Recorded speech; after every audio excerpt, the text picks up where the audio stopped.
Selamat datang di channel Alur Donghua. Sebelum menonton, silahkan subscribe, biar Mimin tambah semangat update-nya. Bukan saja dia bukan orang biasa, tapi dia juga punya. Ketika Feng Tian berbicara sampai titik ini, dia tiba-tiba menyadari bahwa dia telah terbawa suasana dan hampir membuat lidahnya terpeleset. Dia buru-buru menelan kata, rahasia. Bagaimana rencana utusan abadi untuk menangani orang ini? Lu Chuanfeng tidak melanjutkan masalah ini. Dia hanya tersenyum dan bertanya, Tuan Istana Lu, Anda dapat memenjarakan orang ini untuk saat ini. Saya akan membuat keputusan setelah saya melaporkan hal ini ke pengadilan surgawi. Setelah ini, Anda dan saya akan memberikan kontribusi yang besar, dan kita akan diberi imbalan yang besar, kata Feng Tian sambil tersenyum. Ekspresi Lu Chuanfeng tidak berubah setelah mendengar ini, tapi dia mengutuk dalam hatinya. Dia jelas-jelas adalah orang yang telah menangkap Han Li, jadi bagaimana utusan abadi ini hanya bertukar beberapa kata dengannya, dan itu menjadi upaya bersama di antara mereka berdua. Jika dia melaporkan hal ini kepada atasan, sebagian besar pujian akan diberikan kepadanya. Tuan Istana Lu, mohon jaga saya. Saya perlu melaporkan situasi di sini ke pengadilan surgawi melalui lempeng formasi jiwa, jadi saya tidak dapat diganggu. Utusan abadi Feng Tian secara alami tidak menyadari ketidaksenangan Lu Chuanfeng, jadi dia melanjutkan sambil tersenyum. Jangan khawatir, utusan abadi, serahkan ini padaku. Lu Chuanfeng mengangguk. Feng Tian mengabaikan lukanya dan duduk dengan menyilangkan kaki. Dia menjentikkan pergelangan tangannya dan mengeluarkan piring giok putih seukuran piring makan, lalu memegangnya di depannya. Dia membuat segel tangan dengan kedua tangannya dan menunjuk ke piring batu giok putih. Pelat batu giok putih melayang di udara dan melayang di depannya. Tanda yang tertulis di atasnya menyala lapis demi lapis. Rune independen muncul di permukaan pelat dan mulai berputar cepat di sepanjang lintasan rune. Utusan surgawi Feng Tian menutup matanya saat melihat ini, dan dia mulai melantunkan sesuatu. Pada saat yang sama, lingkaran cahaya putih menyala di sekelilingnya, dan tanda melingkar muncul di dahinya. Itu menembakkan sinar cahaya putih ke pelat formasi. Pelat formasi sedikit bergetar, dan riak cahaya muncul darinya.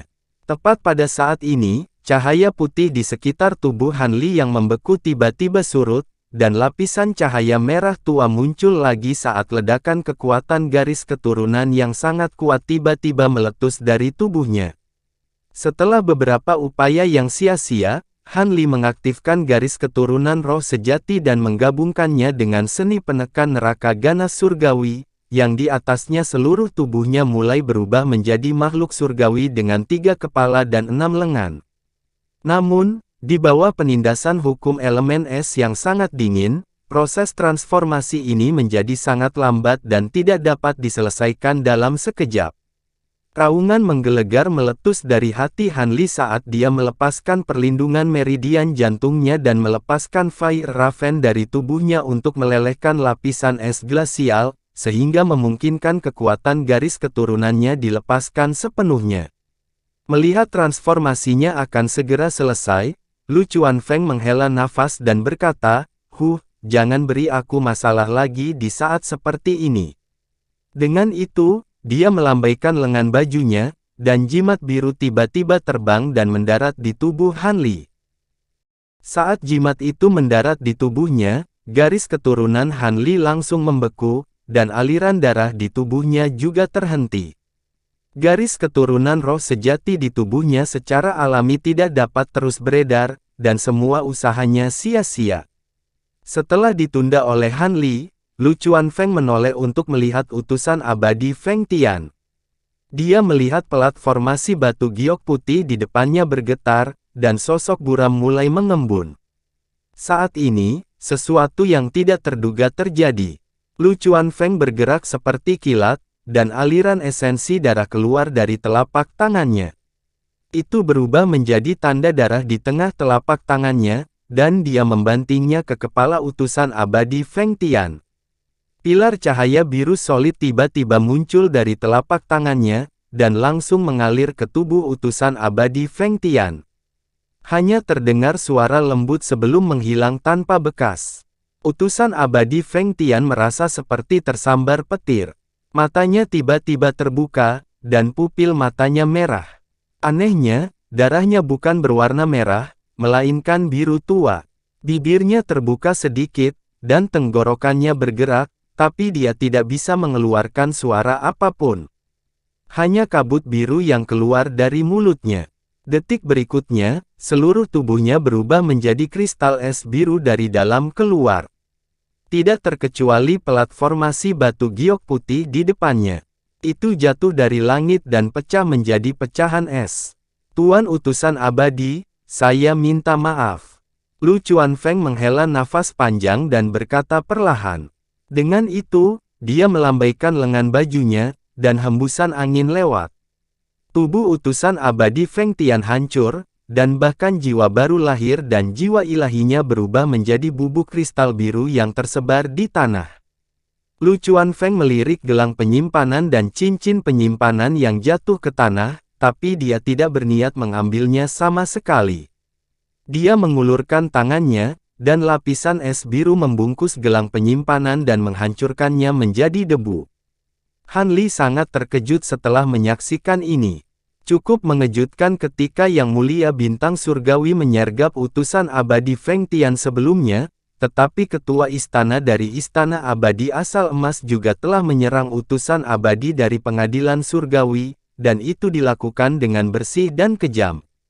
Bahkan lebih sulit dipercaya, apa sebenarnya yang terjadi. Sebelum Han Li bisa mengetahuinya, serangkaian ledakan terjadi di paviliun Jiuyuan.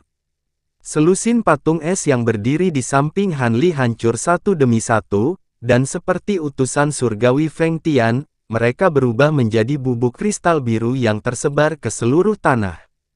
Pada akhirnya, hanya Han Li yang tersisa. Hati Han Li telah turun ke titik beku bahkan tanpa menggunakan kekuatan es yang ekstrim. Dia tidak percaya Lu Chuanfeng ada di sini untuk menyelamatkannya. Kalau tidak, dia tidak perlu membekukan dirinya di sini. Han Li tidak keberatan memikirkan skenario terburuk untuk situasinya saat ini. Itu adalah salah satu alasan mengapa dia bisa bertahan hidup di alam abadi. Roh botol senior, roh botol senior. Han Li terus berseru dalam hatinya. Namun, roh botol dari botol langit tidak menanggapinya. Mungkin karena dia tidak bisa menggunakan kekuatan hukum waktu dan energi spiritual abadi, atau karena alasan lain.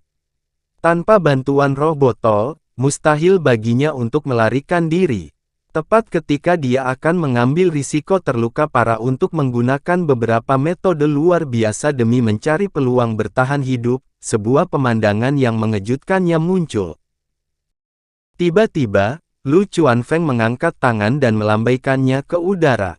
Seberkas cahaya biru turun dari atas, menyapu tubuh Han Li seperti embusan angin. Lapisan es glasial yang menyelubungi tubuhnya dicairkan oleh cahaya biru. Setelah mendapatkan kembali kebebasannya, Han Li masih cukup bingung, namun dia tetap segera menarik kembali Flame Essence Fire Raven ke dalam tubuhnya untuk menyembunyikan auranya lagi. Haha, kamu tidak perlu terlalu berhati-hati. Tidak ada satu pun jejak auramu yang akan bocor di domain spiritualku, Lu Chuanfeng meliriknya dan berkata perlahan. Apakah kamu juga anggota Aula Samsara? Han Li bertanya, tetap waspada. Seperti rumor yang beredar, kamu terlalu berhati-hati. Anda benar, saya memang dari Istana Samsara. Saya telah bersembunyi di Pengadilan Surgawi entah berapa tahun. Kali ini, saya sudah benar-benar terekspos. Lu Chuanfeng tersenyum.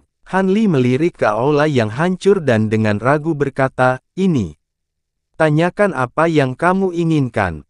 Ada beberapa hal yang perlu kamu ketahui, kata Lu Chuanfeng acuh tak acuh.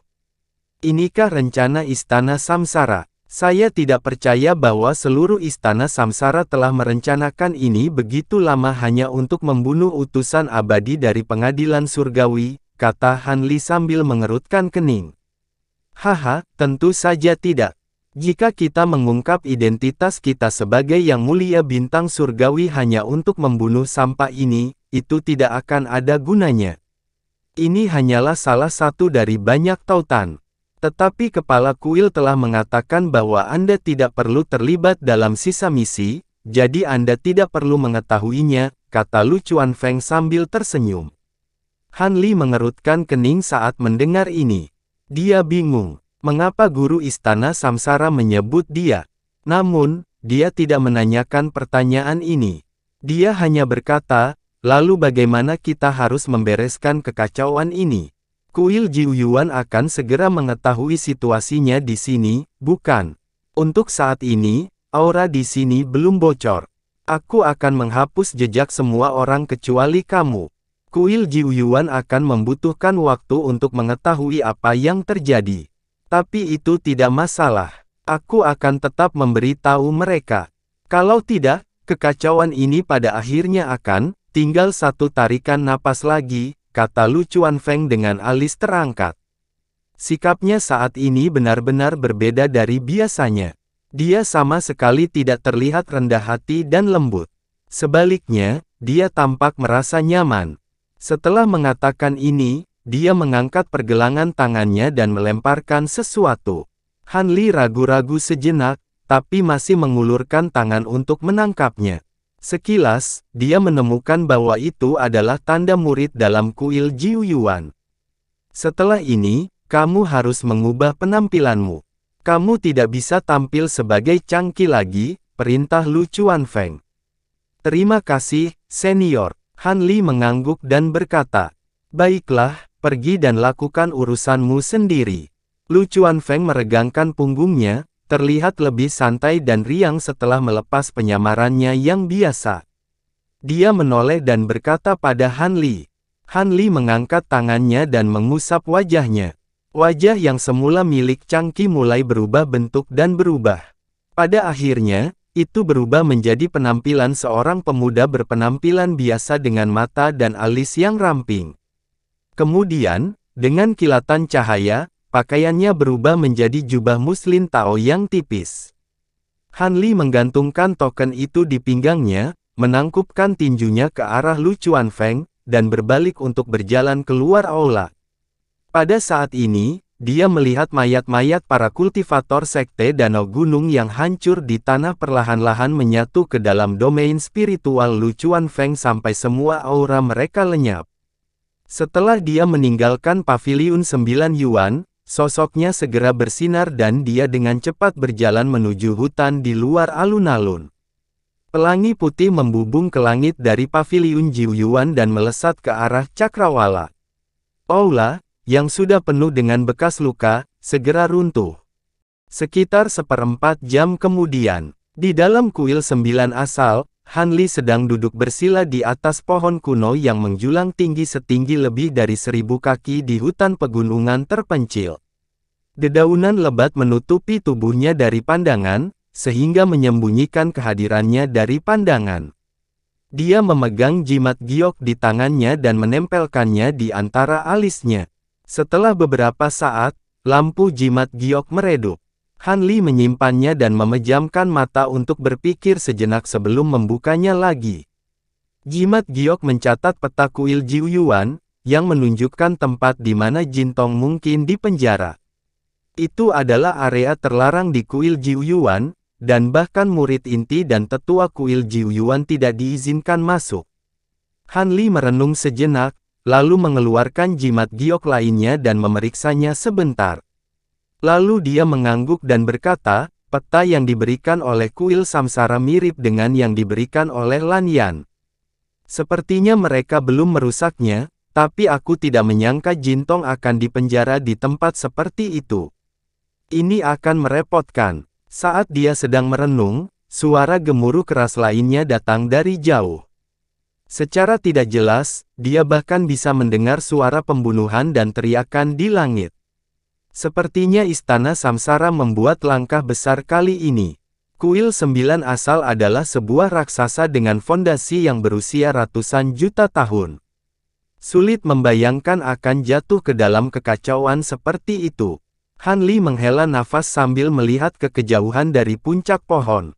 Setelah mengatur nafasnya beberapa saat, dia melompat ke udara, tapi dia tidak terbang tinggi ke langit. Sebaliknya, dia terbang naik turun di hutan menuju puncak gunung tetangga di ketinggian rendah. Saat ini, sejumlah besar orang berpakaian hitam dan bertopeng telah memasuki kuil Jiuyuan. Tempat yang awalnya seperti negeri dongeng dipenuhi dengan api perang. Saat dia terbang ke kedalaman kuil Jiuyuan, dia melihat sejumlah besar orang dari kuil Samsara di tempat-tempat penting di sepanjang jalan. Kultivasi mereka tidak rendah, dan tidak ada kekurangan ahli. Bahkan ada kultivator Zenith Heaven. Kuil Jiuyuan secara alami mengirimkan sejumlah besar tetua dan murid untuk melawan penjajah ini. Pada saat yang sama, berbagai pembatasan dalam sekte diaktifkan. Hanya saja kuil Samsara datang begitu tiba-tiba. Jelas, telah membuat pengaturan yang matang. Mereka telah memanfaatkan kekacauan di Great Golden Origin Immortal Domain. Banyak kultivator tingkat tinggi di kuil 9 Yuan telah keluar. Pengadilan surgawi telah mengeluarkan token bodi dan berkumpul di kota 9 Yuan. Tindakan ini memang agak tidak biasa. Siapa yang menyangka bahwa kuil 9 asal yang memiliki status luar biasa di seluruh dimensi keabadian sejati dan bahkan ditahan oleh leluhur Dao akan diintimidasi suatu hari nanti. Han Li tidak bisa menahan perasaan bingung. Istana Samsara pasti berusaha keras untuk tugas kuil Jiuyuan ini. Tapi apa tujuan sebenarnya? Pada saat ini, para murid kuil 9 Yuan yang tinggal di belakang untuk menjaga daerah itu secara alami bukanlah orang biasa. Pada awalnya, mereka sedikit lengah dan mundur berulang kali.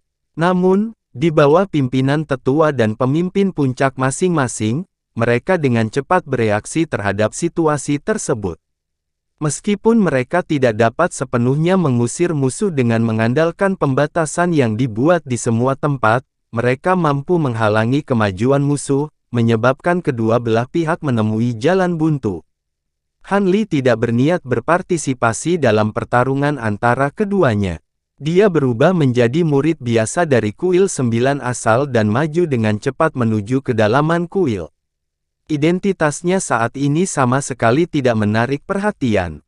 Terlebih lagi, kuil itu dalam keadaan kacau, jadi tidak ada yang memperhatikannya sama sekali. Terlebih lagi, dengan kekuatannya, selama itu bukan keberadaan Zenith Heaven, tidak ada yang bisa mempengaruhinya. Segera, Han Li tiba di kedalaman kuil 9 asal. Penduduk istana Samsara belum menyerang tempat ini. Dia sedikit memperlambat cahaya pengangkutannya.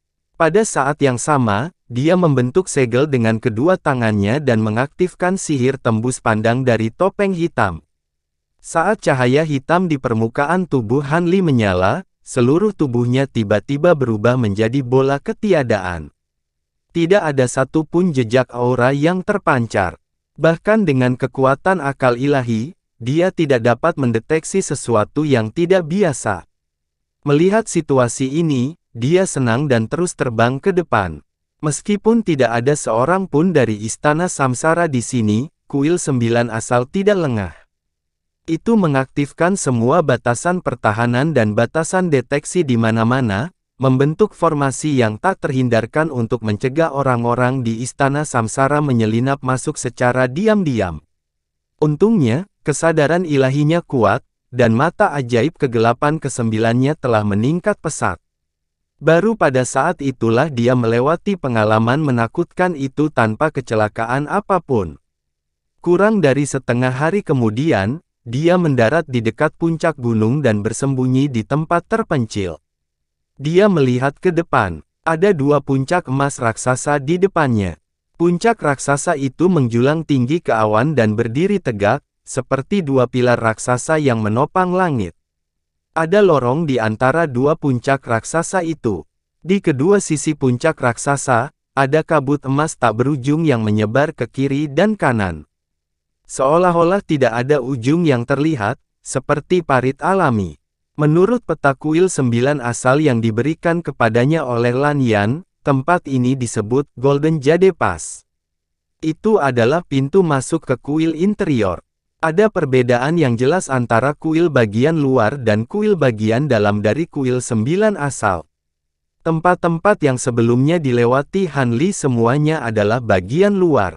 Kuil dalam adalah area inti sebenarnya dari kuil 9 asal. Hanya petinggi kuil dan sejumlah kecil murid elit yang diizinkan masuk. Menurut informasi yang diberikan oleh Istana Samsara, Jin Tong saat ini dipenjara di area terlarang kuil dalam. Kabut emas yang menghubungkan langit dan bumi di depannya adalah batasan super di kuil 9 asal.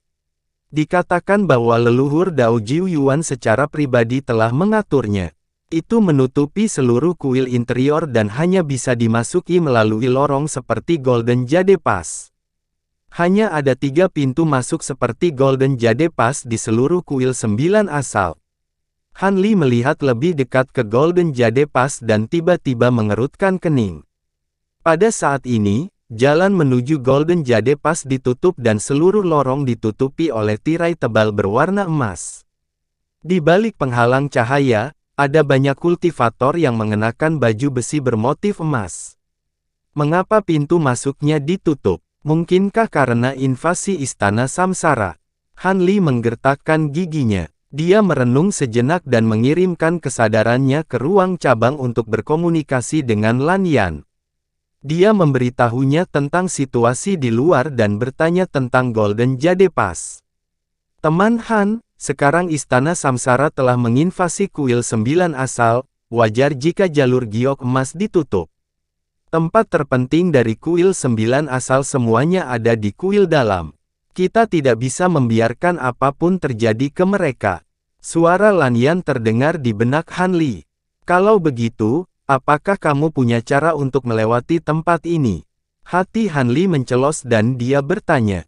Di dalam ruang cabang, Lan Yan tampak ragu-ragu. Meskipun dia telah memberi tahu Han Li banyak informasi tentang kuil 9 asal untuk menyelamatkan Lan Yuanzi, informasi itu tidak terlalu penting. Namun, Golden Jade Pass berbeda. Ini melibatkan rahasia inti kuil 9 asal. Jika kuil 9 asal tahu bahwa dia telah menceritakan hal ini kepada orang luar, mereka pasti tidak akan melepaskannya. Ketika Han Li melihat keraguan-raguan Lan Yan, dia tersenyum dan berkata, "Rekan Daois Lan Yan, kuil 9 asal saat ini dalam keadaan kacau. Tidak ada yang akan memperhatikan apa yang terjadi di sini. Selain itu, Anda belum pernah menunjukkan diri Anda, jadi tidak mungkin ada orang yang mencurigaimu." Ekspresi Lan Yan berubah ketika dia mendengar ini, tapi dia dengan cepat menjadi tenang.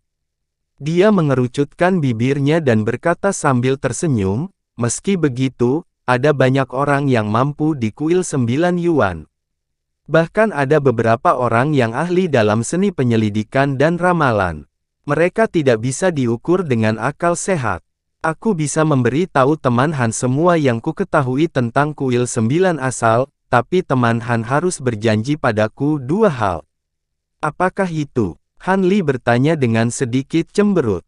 Lan Yan melirik ke arah Weeping Soul Beast dan berkata, "Salah satunya adalah meminta rekan Daois Weeping Soul untuk menyelamatkan saudaraku." Pada saat ini, binatang jiwa yang menangis dan putih kecil sedang berdiri di samping Lan Yan. Namun, Kulin tidak hadir. Dia masih berkultivasi di paviliun. The Weeping Soul Beast telah membuat lapisan pembatasan di sekitar paviliun. The Weeping Soul Beast tetap waspada terhadap Kulin. "Baiklah." Ekspresi binatang jiwa yang menangis berubah. Setelah berdiskusi singkat dengan Han Li, ia mengangguk. "Terima kasih banyak, rekan Daois menangis jiwa binatang." Mata Lan Yan dipenuhi dengan kegembiraan saat dia membungkuk pada binatang jiwa yang menangis. "Apa hal kedua?"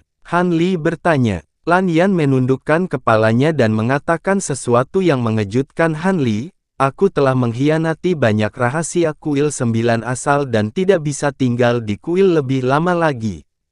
Kakakku dan aku ingin mencari perlindungan dengan teman Han. Mohon terima kami, teman Han." Mencari perlindungan denganku. Han Li sangat terkejut. Binatang jiwa yang menangis dan putih kecil juga tercengang. Benar, aku sudah berinteraksi dengan teman Han 2 kali, dan aku sudah memahami kekuatan dan kepribadianmu. Teman Han lebih dari cukup kuat untuk melindungi aku dan saudara laki-lakiku. Hanya dengan perlindungan teman Han aku berani memberitahumu tentang rahasia kuil 9 asal tanpa keraguan, kata Lan Yan dengan suara tenang. Alis Han Li sedikit berkerut, tapi dia tidak mengatakan apa-apa. Lan Yan juga tetap diam saat melihat ini. Dia hanya menatap Han Li tanpa berkedip. Kalau begitu, bukan tidak mungkin bagiku untuk menerima kalian berdua.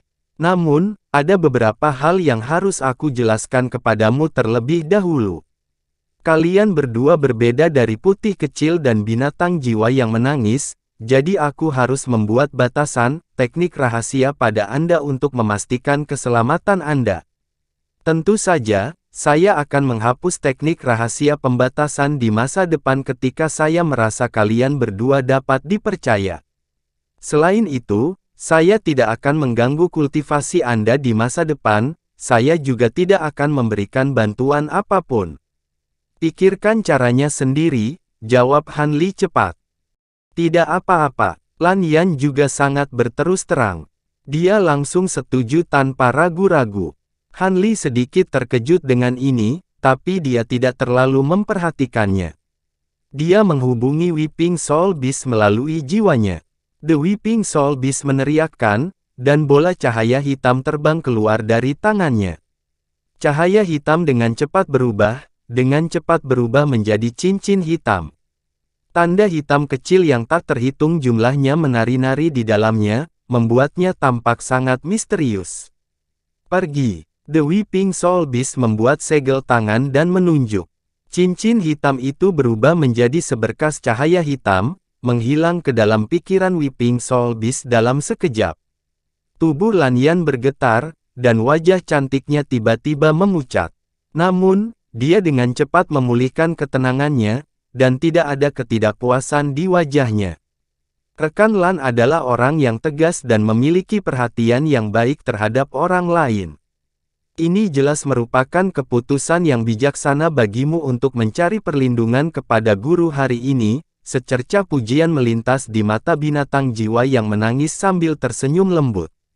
Benar, putih kecil juga tersenyum. Mata Lan Yan berbinar saat mendengar keduanya. Baiklah, jangan membicarakan hal lain. Tolong beritahu saya secara detail tentang Golden Jade Pass, kata Han Li acuh tak acuh. Iya, jalur giok emas adalah pos pemeriksaan penting antara kuil 9 Yuan dan kuil dalam. Menurut aturan, hanya ketua kuil, 2 wakil ketua kuil, dan 4 utusan dewa yang bisa masuk. Namun, situasinya mungkin berbeda sekarang karena kuil Samsara sedang menyerang.